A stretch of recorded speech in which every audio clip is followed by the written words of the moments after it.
हुआ, उसका उद्देश्य क्या था? देखिए, आज का जो धरना था उसमें हमारा 12-13 सूत्रीय ज्ञापन है, जो हमने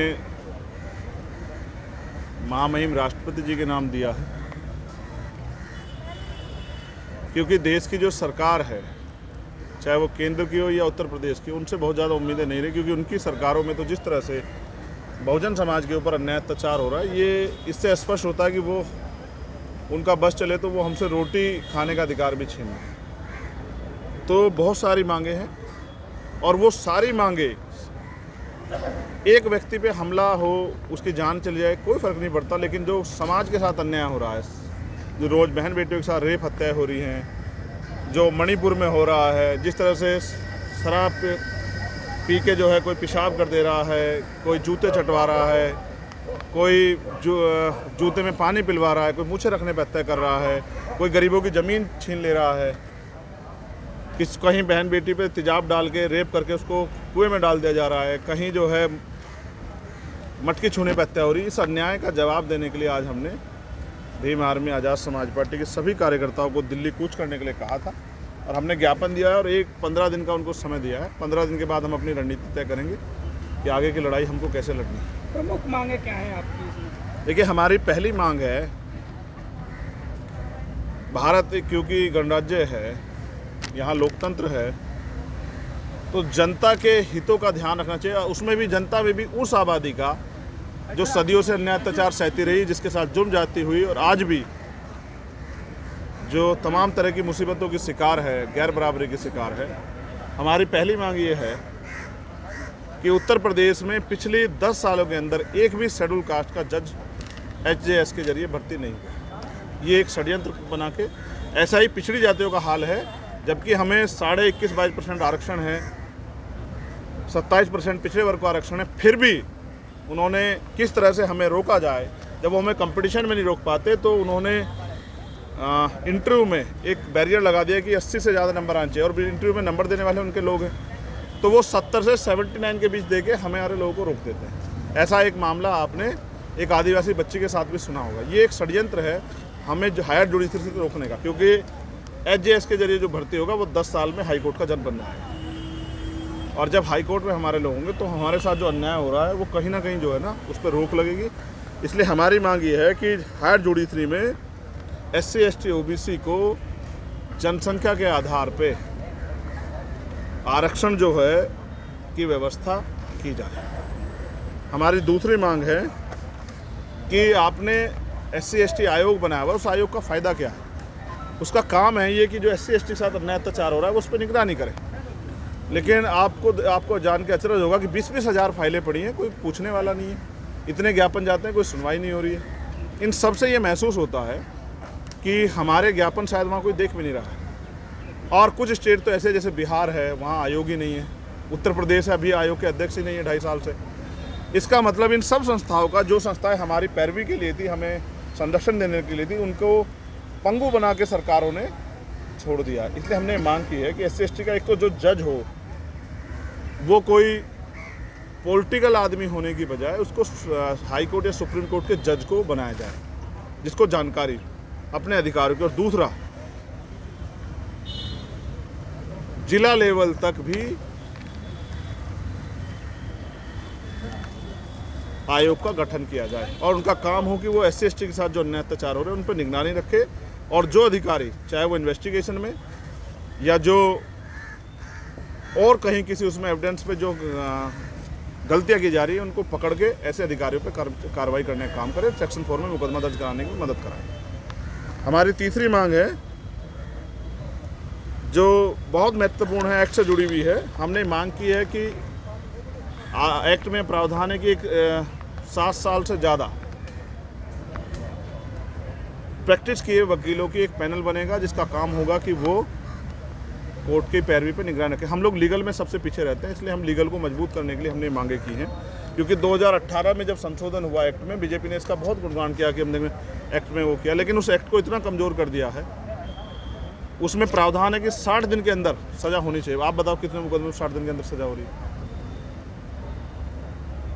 ये सब सत्ता के संरक्षण में हमारे अधिकारों का हनन किया जा रहा है। इसलिए हमने ये भी मांग की है कि एक्ट में जो 8,25,000 रुपये मिलते हैं एक व्यक्ति को, अगर सामने वाला कोई फेस वैल्यू वाला वकील खड़ा कर ले 10-20 लाख की फीस वाला, तो हमारा आदमी क्या करेगा? हत्या, रेप जैसे मुकदमे अपने लोगों को बचाने के लिए लोग खड़े करेंगे।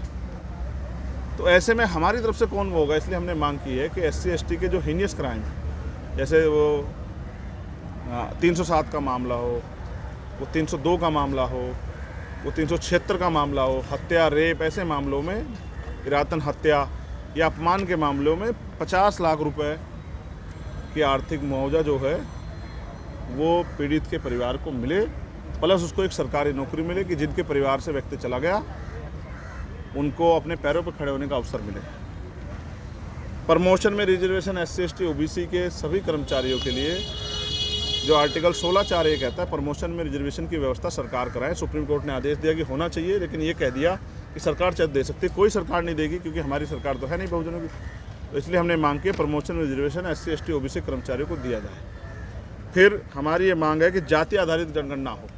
आप पहले SC/ST की जनगणना कराते, अब आपने वो भी बंद कर दी। वो 21 में होनी थी, 23 चल गया, आप जवाब नहीं दे रहे हैं। और सबकी तो 19 जो है वो जातिगत जनगणना जो है वो 1931 के बाद हुई नहीं है। तो पिछड़ों की कितनी आबादी कैसे पता लगेगा? उनके पास कितने संसाधन कैसे पता लगेगा? अल्पसंख्यक कितनी आबादी है, उनके पास कितने संसाधन कैसे पता लगेगा? और जो दलितों की बढ़ती आबादी है उसका संरक्षण कैसे होगा, उनका प्रतिनिधित्व कैसे तय होगा? इसलिए हमने मांग की है कि जातिगत जनगणना कराई जाए, जिस पर सरकार मौन है। जब जातिगत जनगणना होगी तो ये पर्दा हट जाएगा किसके अधिकार किसने छीन रखा। हमने जिन सरकारी उपक्रमों का निजीकरण कर दिया है, हमने उनको राष्ट्रीयकरण करने का, और इसके जरिए जो सरकारी नौकरियों में आरक्षण व्यवस्था खत्म की जा रही है, ये खत्म ना हो, इसलिए हमने निजीकरण के विरोध किया और कहा है कि सरकार निजीकरण पर रोक लगाए। और जिनका निजीकरण कर दिया अपने चंद पूंजीपति मित्रों को खुश करने के लिए, जो कि संविधान के आर्टिकल 39B का वॉयलेशन है। 39B ये कहता है कि चंद लोगों के हाथ में देश की संपत्ति को नहीं दिया जा सकता। तो हमने मांग की है कि भाई ये अन्याय रोका जाए और निजीकरण बंद किया जाए। उसके बाद आरक्षण के साथ जो घोटाला रहा है वो बंद हो निजीकरण के जरिए। पुरानी पेंशन स्कीम को लागू करने की हमने मांग की है। अग्निवीर के जरिए जिस तरह से पहले हमारे बच्चे सेना में जाते थे, दलित पिछड़े वर्ग के, किसान कामगार बच्चों के लोगों के, अब वो बंद हो गए। 4 साल की नौकरी और 4 साल में भी जब ट्रेनिंग से बहुत सारे बच्चे भाग आए, इसलिए अग्निवीर योजना खत्म करके पुनः भर्ती जो है, भर्ती काम वो शुरू किया जाए। हमने तो बहुत दिन पहले भी कहा कि अगर क्या जाति आधारित रेजिमेंट आपको रखनी है तो हमारे आप चमार रेजिमेंट पुनः बहाल कर दो। आप और जातियों को भी सम्मान देते, उनको भी देश सेवा का मौका दो। आप गुर्जर रेजिमेंट बना दो, आप अही रेजिमेंट बना दो, आप प्रजापति रेजिमेंट बना दो, या फिर देश की सेवा करने वाली समाज को भी पुनः आप उनकी रेजिमेंट बहाल करके मौका दो। हमने किसानों के लिए MSP पे गारंटी की बात की है, और फिर हमने ये भी बात की है कि किसानों को पे जो झूठे मुकदमे लगा के उनको परेशान किया गया 13 महीने के आंदोलन में, मुकदमे वापस हों। और जो सम्मान निधि, किसान सम्मान निधि आप दे रहे हैं 6,000 रुपये, उसको बढ़ा के 24,000 रुपये किया जाए, क्योंकि हमारे यहाँ बहुत सारा ये क्षेत्र किसानों का है, और किसानों का और मजदूरों का अपना एक अलायंस है नेचुरल, तो उनको भी जो है ना इसकी सुविधा का फ़ायदा मिले। हमने आउटसोर्सिंग के जरिए जिस तरह से आरक्षण व्यवस्था पर भी कुठाराघात हो रहा है, और जिस तरह से समान काम समान वेतन का प्रस्ताव और अधिकार जो है संविधान देता है, उसका जो उल्लंघन हो रहा है, इसके खिलाफ भी हमने मांग की है कि समान काम का समान वेतन। अगर आप किसी को ठेके पे भी रख रहे, पहले ठेकेदार और संविदा कर्मी खत्म होनी चाहिए, क्योंकि जिनकी ताकत है वो अपने लोगों को रख के और फिर ख़त्म कर देते हैं। और सबसे ज़्यादा नुकसान हो रहा है हमारे लोगों को, जो सफाई कर्मचारी काम करते हैं। इसलिए हमने मांग की है कि जो ठेके पे काम कर रहे हैं उनको आरक्षण का नियमावली का पालन करते हैं, उनको आप परमानेंट कर दो। इससे हमारे दिल्ली में लाखों कर्मचारी परमानेंट हो जाएंगे। या फिर आप उनको अगर ठेकेदारी पे भी काम लेना चाहते हैं, तो जब आप सरकारी को 50,000 रुपये दें तो उसको 50,000 रुपये दो, जब आपसे उसे वही काम ले रहे हो। उसके साथ साथ हमारी और महत्वपूर्ण मांग है कि UCC की बात सरकार कर रही है, उसको चुनावी एजेंडा बना रही है। हम इसको लागू करने से पहले और इस पर बात करने से पहले हम ये चाहते हैं कि देश में क्या सरकार बताए क्या सामाजिक और आर्थिक गैरबराबरी खत्म हो गई है, धार्मिक और राजनीतिक गैरबराबरी खत्म हो गई है, शैक्षणिक जो है गैरबराबरी और लैंगिक गैरबराबरी का खत्म होगी। सरकार को इसके डांटे जो है जारी करना चाहिए, और पहले इन पे काम करना चाहिए। अभी देश हाशिए पे पड़ा है, 80 करोड़ लोग सस्ता राशन लेते हैं, 54% लोगों पे एक ज़मीन नहीं है। सरकार को जवाब देना चाहिए, देश की आज़ादी के बाद इन वर्गों को मिला क्या है, इनकी वोट 85% है, इनको हिस्सेदारी कितनी मिल रही है। और एक हमारी मांग है, क्योंकि पिछले बहुत दिनों तक हमारे लोगों ने मजाक बनाया विरोधियों ने मजाक बनाया ये कह के कि हमला जो है ये पराजित हमला है, सुरक्षा के लिए है या सस्ती लोकप्रियता के लिए है। ये सारा हमला जो है सरकार के संरक्षण में पराजित हुआ। और मैं प्रधानमंत्री से आज दिल्ली कहने आया था, उनको कब सुनाई देता है। मैंने उनसे मांग की है, हमारे संगठन, हमारे नेताओं, हमारे साथियों के जरिए, कि भाई इस घटना की सीबीआई जांच कराया जाए। आपने चंद लोग पकड़ के जेल में डाल दिया, आपने जो बड़े जिन लोगों ने इसको संरक्षण देने का काम किया, जिनके नेतृत्व में अपराध हुआ, उनको गिरफ्तार नहीं किया। इसलिए आप इसकी जांच कराओ कि इसमें कौन कौन लोग शामिल है, हमें पता लगे कि हमारी हत्या कौन कराना चाहता है। और रही बात सुरक्षा की मांग करना हमारा अधिकार है। जब इस देश में जिनकी सरकारें हैं उनके विधायक को और मंत्री को, नेता को, सबको सुरक्षा मिल रही, तो हमारी पार्टी के कार्यकर्ता, नेताओं को भी सुरक्षा मिलनी चाहिए।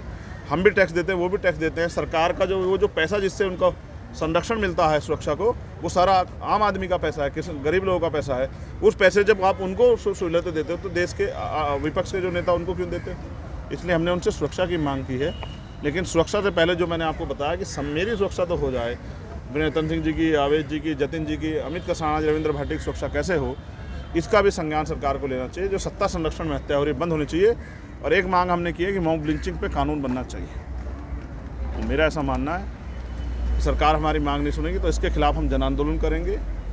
15 दिन हम इंतजार करेंगे, फिर हम आगे की रणनीति बनाएंगे और उसके बाद हम देश में घूम घूम के लोगों को जागरूक करने का काम करेंगे। और जातियों बटा समाज है, दलित समाज, पिछड़ा वर्ग, मुस्लिम, जैन, सिख, बौद्ध, ईसाई और जो आदिवासी समाज है उसको हम इकट्ठा करने का काम करेंगे। उनकी वोट की शक्ति, उनमें जागरूकता पैदा करने का काम करेंगे और उनको समझाएंगे कि अपने देश में किसी के भरोसे मत रहो। 70 साल हो गए आपको इनके धोखे खाते खाते, इनके धोखे से बाहर निकल के आप आज़ाद समाज पार्टी काशीराम के साथ खड़े होकर अपने आप को ताकतवर बनाओ। क्योंकि जिनका राज होता है उनके साथ अन्याय अत्याचार नहीं होता। हमने अपनी बच्चियों को इसलिए नहीं पैदा किया कि उनको कोई अपराधी आके नोच ले। हमने इसलिए, हमारे परिवारों में बच्चे पैदा नहीं हो रहे, कोई उनकी मूंछ रखने पर हत्या कर दे। इस अन्याय को हम लोग सहने वाले नहीं। और चैलेंज करने के लिए हम आए कि हम संविधान के लिए इस चैलेंज का जवाब देंगे। लगातार देश में जब दलितों पर अन्याय अत्याचार होता है तो जो आरोपी होते हैं विशेष जाति की, वो जाति के लोग पंचायतें करते हैं, उनको आर्थिक सहयोग भी करते हैं। लेकिन जब और ओबीसी समाज के लोग किसी पर अन्याय अत्याचार करते हैं तो उनके घर पर बुलडोजर चल जाता है, उनको ऐसी सज़ा दी जाती है कि उनकी कई पीढ़ियाँ याद रखती हैं।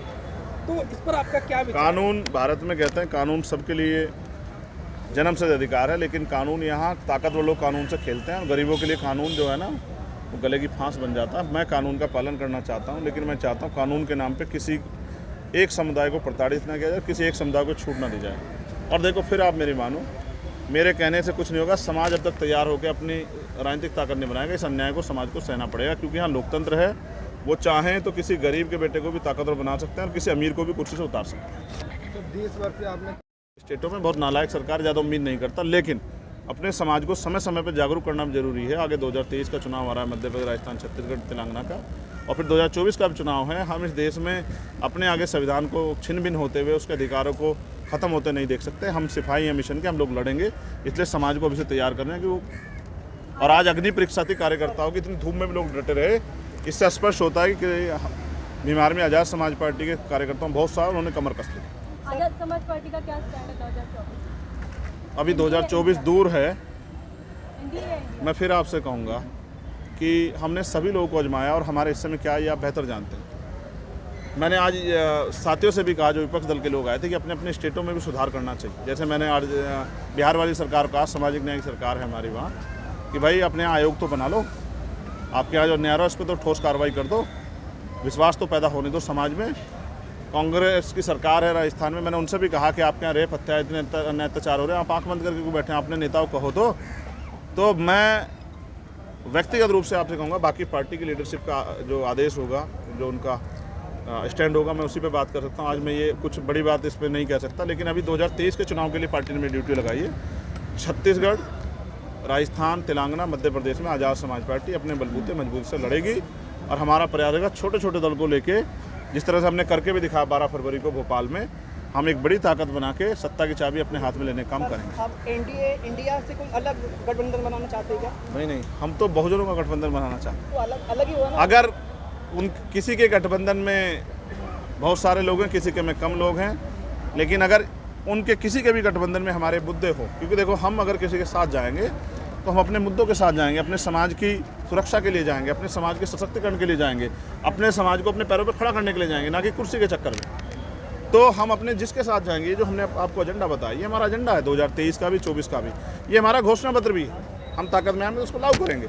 लेकिन अगर जो भी जिनके साथ भी बातचीत अगर कभी होगी, क्योंकि ये पार्टी का फैसला होगा, तो वो हमारे एजेंडे पे होगी, ना कि कुर्सी के लिए। कुर्सी तो यहाँ बहुत लोग आके बैठे हुए हैं, आरक्षण की वजह से बहुत सारे MP MLA बनते हैं। आप बताओ कितने अपने समाज के लिए लड़ पा रहे, बोल भी नहीं पाते।